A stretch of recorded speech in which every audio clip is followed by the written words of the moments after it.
الله لا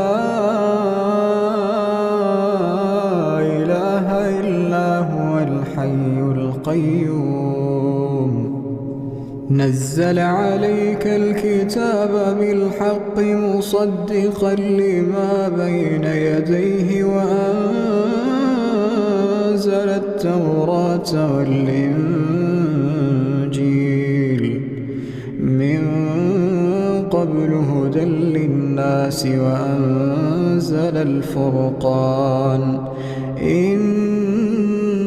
الذين كفروا بآيات الله لهم عذاب